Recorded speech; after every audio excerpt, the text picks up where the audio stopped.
ZunZuneo, Cuban slang for the fluttering sound a hummingbird makes, and the name of a Cuban Twitter-like social media platform that was exposed earlier this year as being a project sponsored by none other than the United States of America.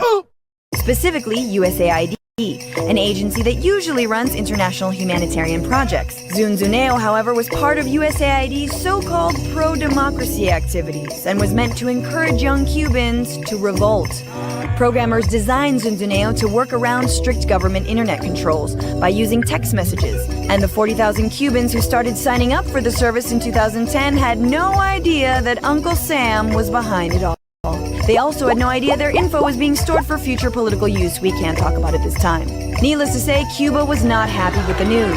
As one official put it, it shows once again that the United States has not renounced its plans of subversion against Cuba. But wait, that's not all. The Associated Press recently revealed yet another secret program that sent almost a dozen young Latin Americans to the island to try and get young Cubans to become anti-government activists. For 2 years, the spy kids lived in Cuba under the guise of tourists and even used the cover of an HIV prevention workshop to try and recruit dissidents. Classy. The young operatives were hardly given any training, and to top it off, they were paid slave wages that would make James Bond join the KGB. Back to ZunZuneo. The White House says it was totally transparent, and yet it was financed through a foreign bank. And in a memo, a contractor specifically reassured that, quote, there will be absolutely no mention of United States government involvement.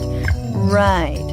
Senator Patrick Leahy, who helps oversee USAID's budget, says Congress wasn't hip to the plan. The legislation doesn't say anything about setting up a cockamamie idea in Cuba with Twitter accounts. And then in 2012, just as mysteriously as it had arrived, ZunZuneo was gone, following the strange foreign tourists who had flown the coop months before, leaving many Cubans to wonder, ¿Qué pasó?